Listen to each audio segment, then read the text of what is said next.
കേന്ദ്ര വിദ്യാഭ്യാസ മന്ത്രിയായിരുന്ന ധർമ്മേന്ദ്ര പ്രധാൻ നീറ്റ് ചോദ്യപേപ്പർ ചോർച്ചാ വിഷയത്തിൽ രാജിവെച്ചതോടെ രാജ്യത്ത് പലയിടത്തും ഇത്തരം സംഭവങ്ങൾ ചർച്ചയാകുകയാണ്. കേരളത്തിൽ PSC പരീക്ഷയിലെ ക്രമക്കേട് ഇപ്പോൾ പ്രത്യേക അന്വേഷണ സംഘത്തിന്റെ അന്വേഷണത്തിലാണ്. പഞ്ചാബിലും റിക്രൂട്ട്മെന്റ് പരീക്ഷകളുടെ ചോദ്യപേപ്പർ ചോരുകയും നിയമനത്തിൽ അഴിമതിയുണ്ടെന്നും ആരോപണം ഉയർന്നിരുന്നു. BJPയും ശിരോമണി അകാൽദളും കോൺഗ്രസും വിഷയത്തിൽ പഞ്ചാബ് ഭരിക്കുന്ന ആം ആദ്മി പാർട്ടി സർക്കാരിനെ പ്രതിക്കൂട്ടിലാക്കുകയാണ്. എന്നാൽ മുഖ്യമന്ത്രി ഭഗവത് മാൻ ഇത്തരം ആരോപണങ്ങളെ എല്ലാം തള്ളി. പഞ്ചാബ് മുഖ്യമന്ത്രിയുടെ വാദം: തന്റെ 4.5 വർഷത്തെ ഭരണത്തിനിടെ ഒരു പരീക്ഷയിലും ചോദ്യപേപ്പർ ചോർച്ച ഉണ്ടായില്ല എന്നാണ് മനിന്റെ വാദം. ഫരീദ് കോട്ടിലുണ്ടായ സംഭവം വെച്ചാണ് പ്രതിപക്ഷ പാർട്ടികൾ സർക്കാരിനെ വിമർശിക്കുന്നത്.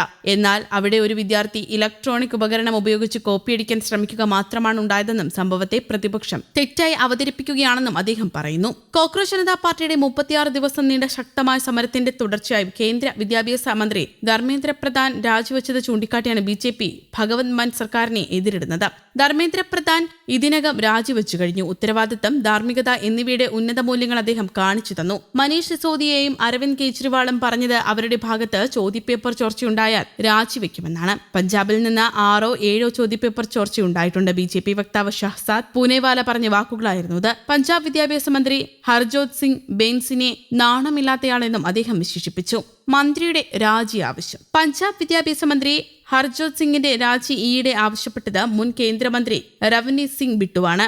നിയമസഭയിൽ മത്സരിക്കാൻ വേണ്ടി കേന്ദ്രമന്ത്രി സ്ഥാനം ഒഴിഞ്ഞയാളാണ് ബിട്ടു. അവർ ചോദ്യപേപ്പർ ചോർത്തിയത് വിറ്റു. എന്തിന് അത്യാവശ്യമായ ജോലികൾ ചെയ്യുന്ന ശുചീകരണ തൊഴിലാളികളെ പോലും സ്ഥിരപ്പെടുത്തുകയോ അവർക്ക് നേരെ ജോലി കൊടുക്കുകയോ ചെയ്തില്ല. പഞ്ചാബ് വിദ്യാഭ്യാസ മന്ത്രി രാജിവെക്കണമെന്ന് ബിട്ടു ആവശ്യപ്പെട്ടു. Punjab teachers eligibility test, 12ാം class English പരീക്ഷ, ഫാർമസി ഓഫീസർ പരീക്ഷ തുടങ്ങി 6 പരീക്ഷകൾക്കുള്ള ചോദ്യപേപ്പർ ചോർന്നെന്ന് ശിരോമണി അകാലിദളും ആരോപിക്കുന്നു. ഹരിയാന മുഖ്യമന്ത്രി അടക്കം ഈ ആരോപണങ്ങൾ പഞ്ചാബ് സർക്കാരിന് നേരെ ഉയർത്തിയെന്നതാണ് ശ്രദ്ധിക്കേണ്ട കാര്യം. കേന്ദ്രമന്ത്രി ധർമ്മേന്ദ്ര പ്രധാൻ രാജിവെക്കണമെന്നാവശ്യപ്പെട്ട പഞ്ചാബ് മുഖ്യമന്ത്രി ഭഗവത് മാൻ ജൻസിക്ക് ഉൾക്കാഴ്ചയും ഊർജ്ജവുമുണ്ടെന്ന് പറഞ്ഞത് കഴിഞ്ഞയാഴ്ചയാണ്. എന്നാൽ സ്വന്തം മന്ത്രിസഭയെ പിന്തുണച്ചു. നീറ്റ് പരീക്ഷ പാസ്സായ 882 കുട്ടികളെ ആദരിക്കുന്ന ചടങ്ങിൽ 2 ചോദ്യപേപ്പർ ചോർച്ചയുണ്ടായെന്ന് മാൻ സ്ഥിരീകരിച്ചു. ഒരു ബ്ലൂടൂത്ത് പേന ഉപയോഗിച്ച് അവർ ചോദ്യപേപ്പറുകൾ ഡിജിറ്റലായി സ്കാൻ ചെയ്ത് പുറത്തേക്ക് അയക്കുകയായിരുന്നു. അവിടെ നിന്നും അവർക്ക് വേണ്ട ഉത്തരങ്ങൾ ലഭിച്ചു. പക്ഷേ പരീക്ഷ ആരംഭിച്ച് 10 മിനിറ്റിനകം തന്നെ അവരെ പിടികൂടി. ഒരു ചോദ്യപേപ്പറിന് 3 മുതൽ 5 ലക്ഷം വരെ നൽകുമെന്ന് പറഞ്ഞവരുണ്ട്. അവരെയും പിടികൂടി ജയിലിലാക്കി എന്നും ഭഗവത് മാൻ പറഞ്ഞു. ആകെ 21 പേരെയാണ് സംഭവങ്ങളുമായി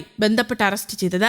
CJP പ്രതികരണം: ഡൽഹിയിൽ കേന്ദ്ര സർക്കാരിനെ വിറപ്പിച്ച CJPക്ക് നേരെ പഞ്ചാബിലെ ചോദ്യപേപ്പർ ചോർച്ചയിൽ നടപടിയെടുക്കുമോ എന്ന ചോദ്യം വന്നിരുന്നു. ഇതിന് CJP സ്ഥാപകൻ അഭിജിത് ദീപ്കെ മറുപടിയും നൽകിയിട്ടുണ്ട്. സംഘടനയുടെ ഭാവി കാര്യങ്ങൾ പിന്നാലെ അറിയിക്കുമെന്നാണ് അഭിജിത് ദീപ്കെ വ്യക്തമാക്കിയത്. ഞങ്ങൾ അക്കാര്യങ്ങളും അഭിസംബോധന ചെയ്യും. ഇപ്പോൾ അതിനായി ആലോചിക്കുകയാണ്. ഭാവി കാര്യങ്ങൾ വൈകാതെ അറിയിക്കുമെന്നും അദ്ദേഹം വ്യക്തമാക്കി. പഞ്ചാബിലെ വിദ്യാർത്ഥികളെ ബാധിച്ച ഈ പ്രശ്നം CJP അടക്കം സംഘടനകൾ ഏറ്റെടുക്കുമോ എന്നത് വരും ദിവസങ്ങളിൽ അറിയാം. അതേസമയം നീറ്റ് ക്രമക്കേടുകൾക്കെതിരായ രാജ്യവ്യാപക വിദ്യാർത്ഥി പ്രക്ഷോഭങ്ങൾക്കൊടുവിൽ കേന്ദ്ര വിദ്യാഭ്യാസ മന്ത്രി ധർമ്മേന്ദ്ര പ്രധാൻ രാജിവെച്ചത് കോക്രോച്ച് ജനതാ പാർട്ടിയുടെ കടുത്ത നിലപാടിലെന്ന റിപ്പോർട്ടുകളും പുറത്തു വന്നിരുന്നു. ആദ്യം മന്ത്രിയുടെ രാജിക്ക് കേന്ദ്ര സർക്കാർ വഴങ്ങിയില്ലെന്നും എന്നാൽ രാജിയിൽ കുറഞ്ഞൊന്നും അംഗീകരിക്കില്ലെന്ന് CJP കടുത്ത നിലപാട് സ്വീകരിച്ചതോടെയാണ് മന്ത്രിക്ക് പുറത്തേക്കുള്ള വഴിയൊരുങ്ങിയതെന്നാണ് സൂചന.